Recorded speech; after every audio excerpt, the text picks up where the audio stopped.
Nathan is Madeline's husband, ex-husband. And so Nathan is the antithesis of his wife, Zoe Kravitz. Which I didn't catch the fact that in the first season, Zoe Kravitz said some bullshit like, because they're sisters, and Reese was like, how are they sisters?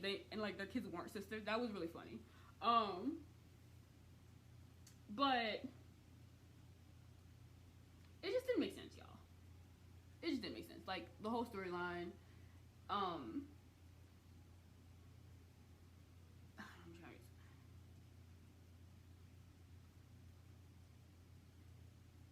I do kind of want to find we're gonna get to Renata. I cannot forget Renata. We're gonna finish with Bonnie first. Okay, so yeah, so Nathan calls Bonnie's mom and is like, "Yo, I don't know how to help Bonnie. Please come and help me with my wife because I don't know. Nathan is a lot more like Reese Witherspoon's character. They're both just like there's one part in the show which was really funny when it's Reese and her daughter, and her daughter's like, I don't want to go to college, mom. And her daughter's like, I want to go feed the homeless or whatever. Because don't forget, her daughter last season decided that she was going to, for her senior project, give her virginity up to something for about sex trafficking. I still didn't completely understand that plot line, but it was kind of hilarious when we found out that was her senior project, and she didn't go through with it, thank God. Anyway, and Zoe Kravitz actually was like, kind of like, don't do it, but kind of an honorable project. I was like, what the fuck? But anyway, so there was like this moment where Reese goes, I don't give a fuck about homeless people. Go to college. And I was like, ah.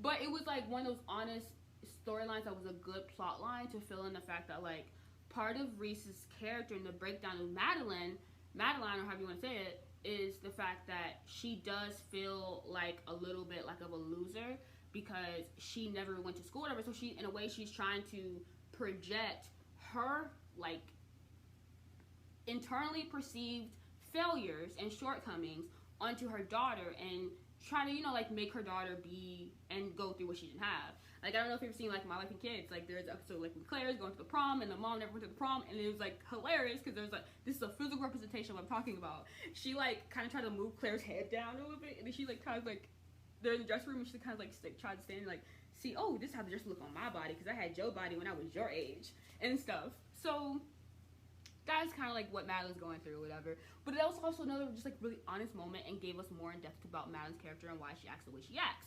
And it also kind of it fits more into how she was with Nathan in the first place. But Nathan cheated on her, so they separated or divorced or whatever, and she ends up with Ed. And now we're gonna lead into the Ed storyline in Madeline. So Ed is Madeline's husband, and Ed is just like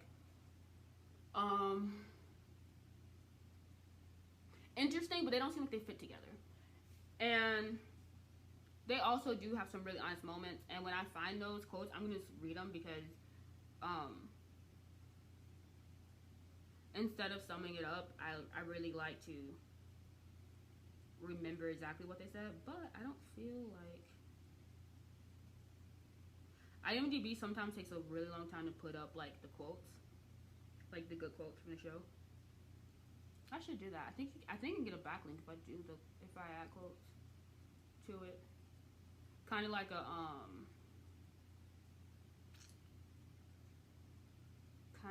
a like Wikipedia when you can edit and add stuff whatever, but I don't think you can get a backlink for Wikipedia contribution, but I think you can get one for IMDb. I think you can get it for Rotten Tomatoes.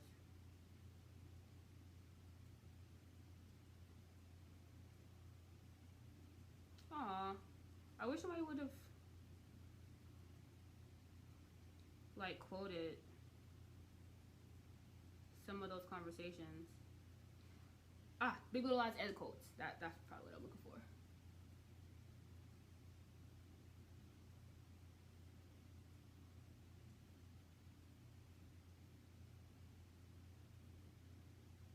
Whatever. Okay, anyway. But like basically like Ed is like, you really expect me to stay with a woman who or like a person like who like I don't know if I can ever trust again? Do you know how much you're asking from me? And now she's really trying hard to fix the marriage, but he's like, he is really analyzing all the holes that were there in the first place. Like, he's like, you married me because I was safe, because I was the antithesis of your husband Nathan, which is interesting because he is, because it always feels like Bonnie and Ed would have been better together, better match, because they are people who like care more about like vibes and energy, the universe, honesty, integrity, morals, and like Nathan and Madeline are like the couple who are kind of like, I'll fuck someone over to get what I want. You know what I mean? That's their kind of vibe. More like sharks or whatever. And not there's anything wrong with both of them. I don't feel like you should do anything detrimental to anybody. But it is a dog-eat-dog world, and sometimes you gotta do what you gotta do. But you also need to live your life with how you want to be treated. And I ain't got time to be treated like shit, so I try not to treat people like shit. Okay? So anyway, but while I feel like most people are like me, like we're in the middle, we're logical, we realize that like there are moments where you can live with integrity, and there's moments where you gotta say fuck it, you go low, I go low too, and I'm about to take you the fuck out, you know. But then there are people who they're always, when you go low, I go high, and there's always people, when you go low, I always go low. And that's kind of the scales that Bonnie and Ed are, and then Nathan and Madeline are. So that's why they just always kind of felt ill-matched. So Ed is like, you married me because I was a safe choice, because I wasn't like your ex-husband, because you knew I wouldn't cheat on you, because you knew that I would watch the kid, because you knew that I would be the stable, safe, responsible choice, not the choice that you were passionate for. In fact, when we first dated, it felt like it was a job interview. Do I check off the qualifications? And I just loved you, and I was like, you know what? Fuck it. If that's what I gotta be, if I gotta do a checklist, I will follow the checklist, and I will follow what you want from me in order to hopefully one day get that love from you. And I was like, damn, ooh, Lord, woo, how you gonna recover from that? So you pretty much see like this whole entire season, that contention point of that like just that friction of how do we get over what Reese did. And there are just some like very like cute moments with Ed and Madeline, but then there are also moments I was like, all right, can y'all shut up? Especially like when you got Ed and Nathan in the scene, I'm like, goodbye guys, goodbye, because they always end up like finding like kids. They're always like, what are y'all doing? But anyway,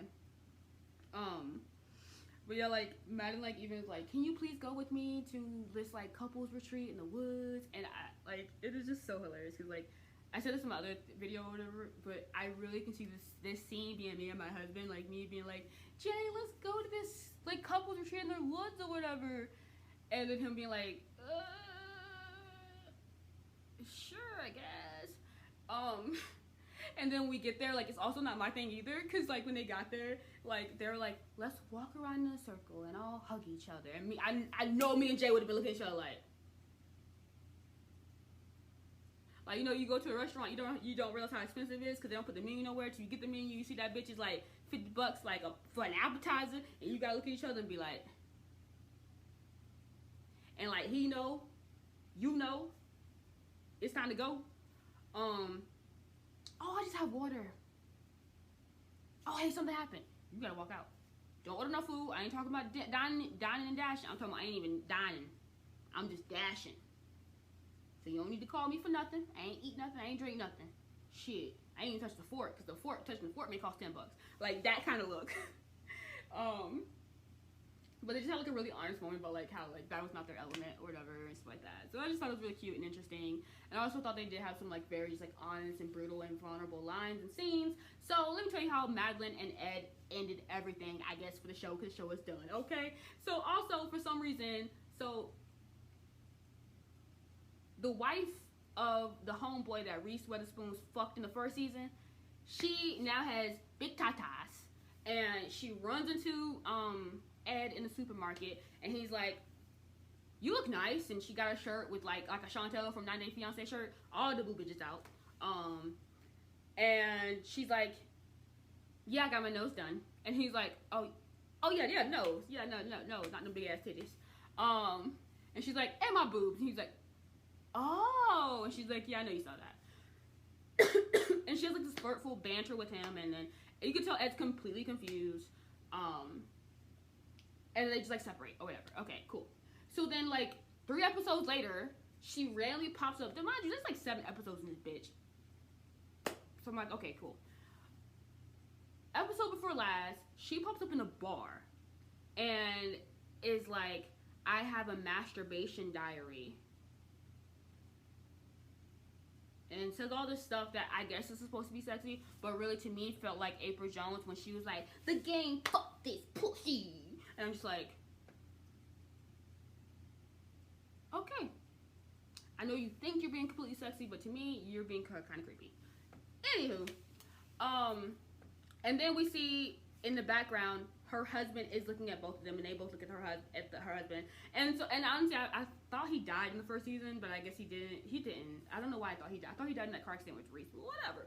So I'm just like, so are y'all all about to have a threesome? Like, what's gonna happen? And they never really touched back on what happened with that. But I guess they're trying to allude to us that he wasn't gonna go cheat on Reese, even though it seemed very tempting to treat her back the way he treat her back the way she treated him or whatever. And then the last episode, he's like, look, no, what I want you to do is I want us to have a private wedding, just me, you, and the kids. I want you to really give me a moment where I can tell that you're caring about me for me and not me for how I make you look, because a lot of times in the season, they like to highlight about, guys, it's actually probably gonna be kind of long, by the way, because I am going over like the whole show, and this is a whole show, so it's hard for me to do this in like, but I may cut this in 2 because it'll be an extra video and I don't have to, you know. Because, you know, YouTube needs you to keep putting out shit. So I got to keep it up. Side note also, thank you a lot to Erica De Niro, Polite as Fuck. One of my favorite YouTubers. I know I said that about all my YouTubers, but I only follow people I actually really watch. The only people who I don't heavily watch are probably the YouTubers who like do the makeup and stuff, but I will watch you guys at the same time. But like the people who I listen to who talk about content, I really do heavily watch. So when I say favorite to all of them, it's because they are all my favorite. But anyway, Erica De Niro, when I said on Instagram that I was not gonna be putting out content until my daughter goes to school, she was like, don't lose your momentum, like do what you gotta do, but keep it going. You don't want to lose it. And she's done very well on YouTube, so I'm taking her advice. I'm gonna listen to what she's saying, because I don't want to end up like really losing it completely. And I've already taken off like 2 weeks, and I know a lot of people know when you do YouTube, if you take off 2 weeks, it does kill your engagement already. So I know if I would take off like a month, I would probably not be able to pick that back up. I don't know how the algorithm goes. I don't know any of this stuff. So I'm just gonna like try to batch create content and then be able to release, you know, something every day if I do it ahead of time enough and keep up with it. So I'm hoping by the end of this weekend I'll have at least 5 videos to go off of, and that way Monday through Friday I'll have 5, and I can just focus on my other work and, you know, already have content created. Anywho, so we were talking about Ed and Madeline. So yeah, so they show you a lot throughout the series that Madeline is very self-centered, and she really does like Ed when it is a moment for everybody. And Ed is like, but when it's just me and you act like you don't even fuck with me. So his big thing is he wanted the wedding to just be them and be the family. So it was very understandable, and they end up having a vow renewal in their backyard that looked like Bonnie dressed them. It was very Free People, Urban Outfitters, not Reese Witherspoon's character, but I digress. It is what it is. I guess it was a cute bop, a cute moment, a cute come around. They closed that storyline. That's all of them. Anyway, going back. So I feel like we kind of talked about all that really. Oh, Jane. I don't really care about Jane that much. I'm not gonna lie to y'all. We're not gonna get into Jane. Fuck it. There's plenty of YouTubers who go so in depth and will go over every single thing. Y'all won't. I'm not that one.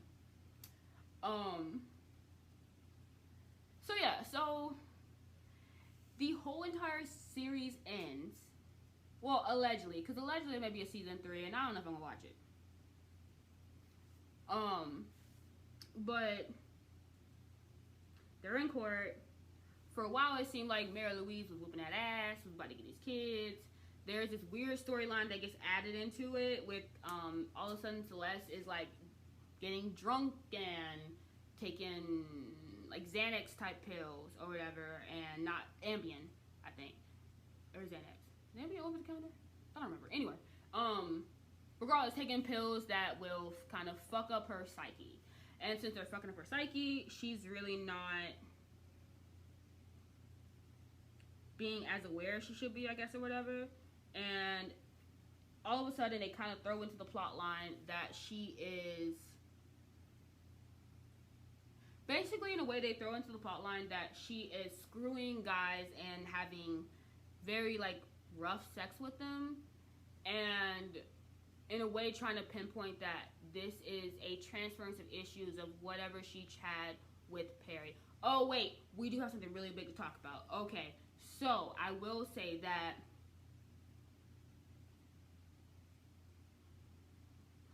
I have been sexually assaulted. I've never been raped.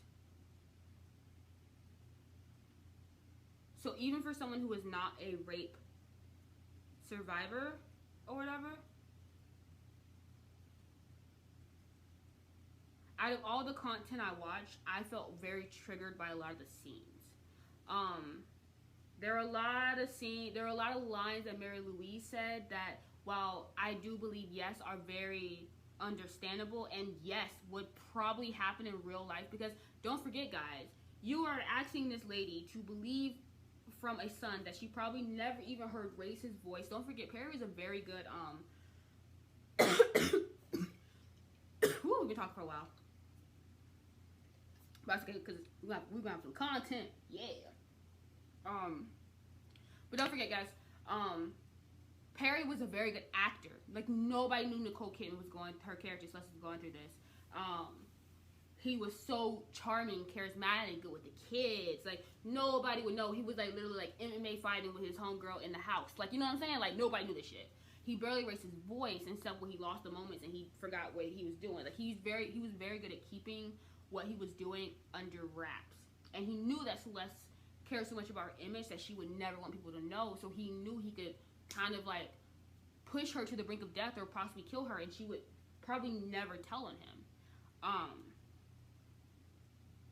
But so you're asking this mom who is very almost Coty and Debbie, if you are 90 Day Fiance, with his mother, has a very close relationship with his mother, that she's kind of all at this point that she's has in her life.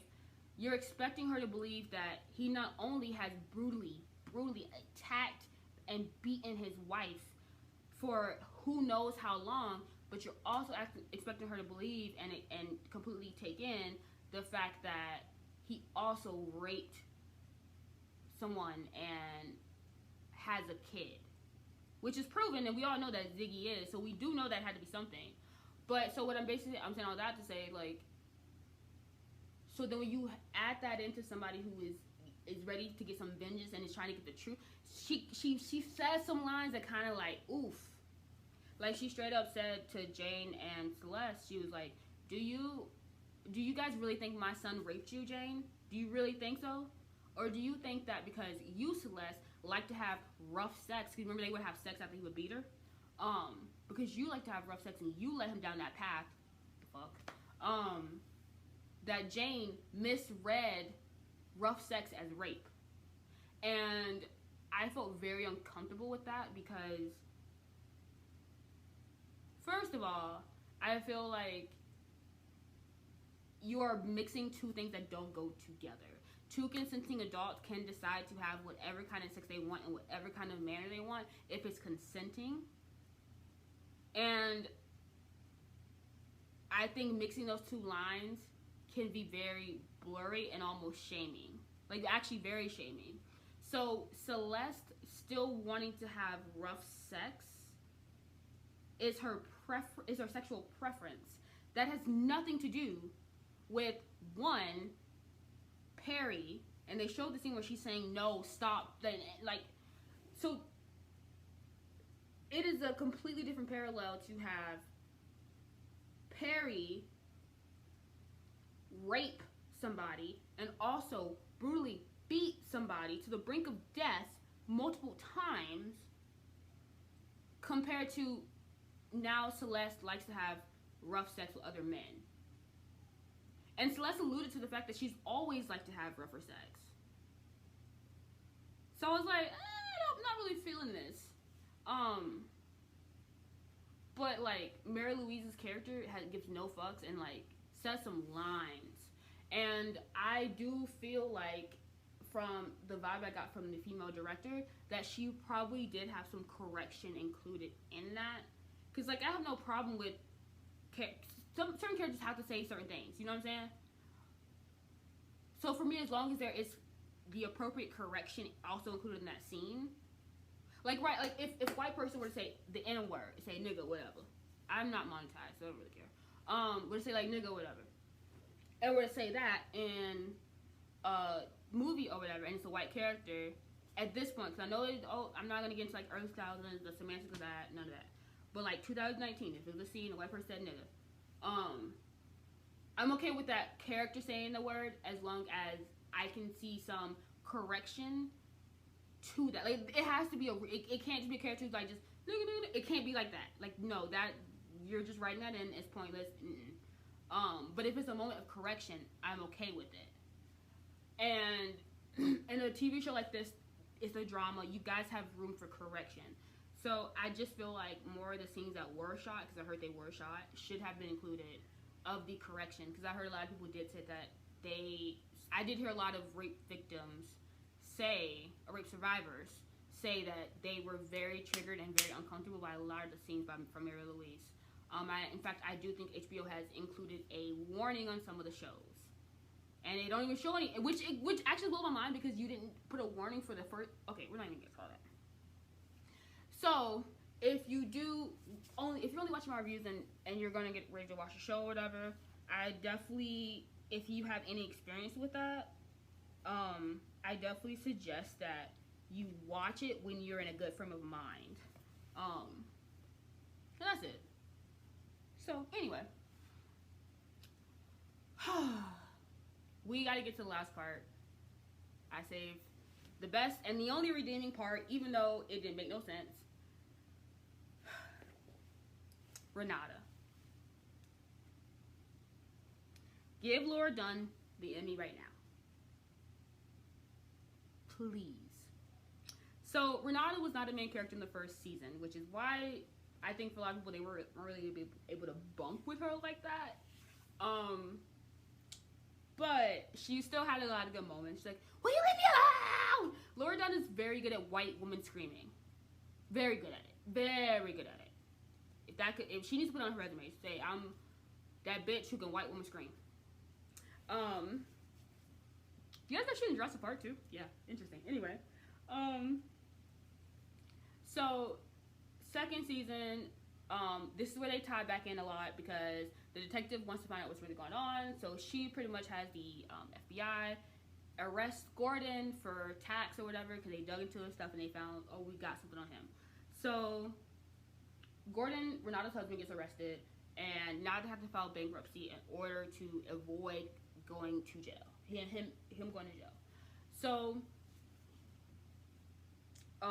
when he's in jail, like, Renata was like, I will not be rich. And I was like, my bitch. Because I think they're both self-made. Like, they both worked hard to get to where they're at or whatever. And now he, like, not only fucked up his money, but her money too. And she's fucking pissed. So then when he gets out, they have to file for bankruptcy. So we get to see their bankruptcy process. So you got Chapter 7, Chapter 13 bankruptcy. I do believe they had to do Chapter 13 bankruptcy. Chapter 13 bankruptcy is a lot different, because Chapter 13 bankruptcy is what rich people do. So with Chapter 13 bankruptcy, you pretty much have to liquidate your assets and sell them off. So most people, when they're rich, they file for Chapter 13 because they have assets that they can liquidate and start to pay off some people. So a judge pretty much has to sit there and say, okay, so you have this Rolex, you have this Aspen house, you have your house, you have yada yada yada yada yada. You need to sell this, this, and that. And it's kind of like they kind of make like a game plan in a way for, this is what you need to sell, this is what you need to sell, this is what you need to sell. You need to sell this price, whatever, in order to basically start to pay people off, and then whatever is left over, I think, gets wiped out, but the bankruptcy stays on the record for like 7 to 10 years. And then chapter 7 is what most of us will file: broke people. You don't have any assets, you don't have to go through that whole process, but you still have to do some of the stuff. So you also have to do a hearing, right? So, baby,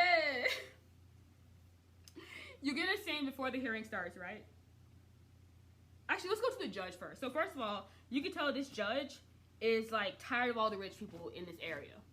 And the judge is looking like, is a black judge, and he's looking like, okay, y'all, because Renata made sure to have court open for them only on a Saturday, bitch, because she said I was not about to have people seeing me. Hell nah. Not go through bankruptcy, not come to the court for this. No, I'm Renata, bitch. So she actually got them to open the court on a Saturday. I was like, that's a boss bitch move. So I think the judge already annoyed that like he had to make this allowance to even have to come to a court on a Saturday. I would be annoyed too. So he's going through their assets, because first they list the assets, then they do the hearing.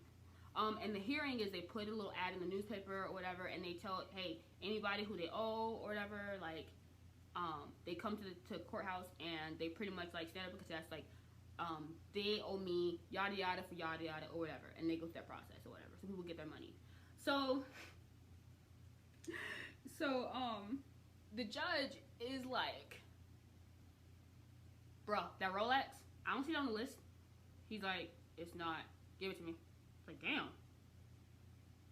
And right before they went in, so Renata had already planned, because Amabella had an anxiety attack, and you know, Renata is my bitch, because she stands for her kids. Let me tell you, her kid, Amabella, oh yeah. So she decided, we're going to have a huge party just because, even though we just had the Frozen birthday party 2 months ago, it's your birthday again, bitch, because we're going to do this. And then their lawyer was like, don't mention a thing about Amabella's party in a little bit, because you can't do that. Like, that's showing that I have more assets that are hidden.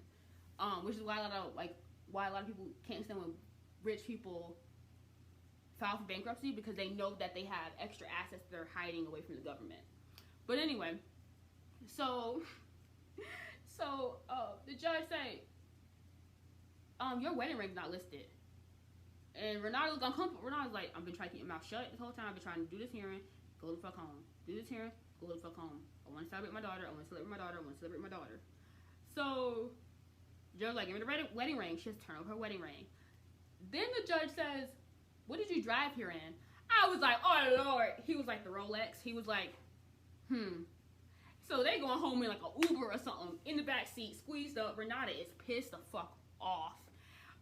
When they get home, the nanny is like, all right, well, it's been so nice working with you guys. My severance package? And they're like, hey, we gonna get you. The judge got the money tied up. We can't get the severance package to you right now, but we gonna make sure you get another job. We got excellent job recommendations for you. We got excellent recommendations.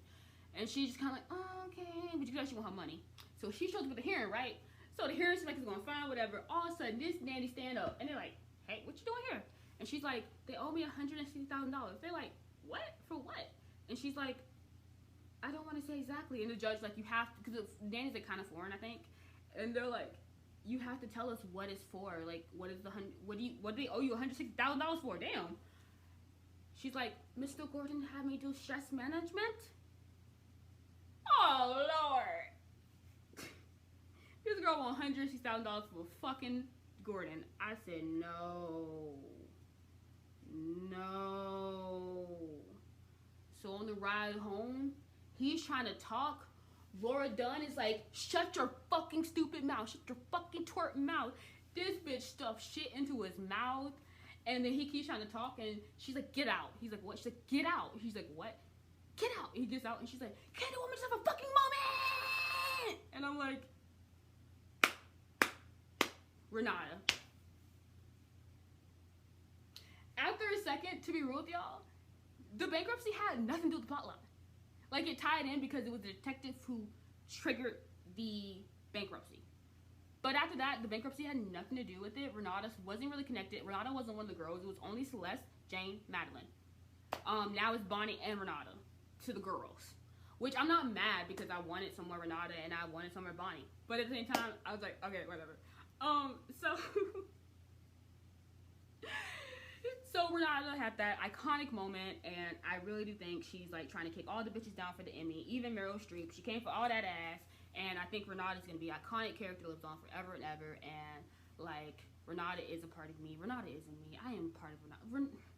Renata energy, okay? Some days I'm feeling that way, and it's a Gemini moon. Moon just went to Gemini, and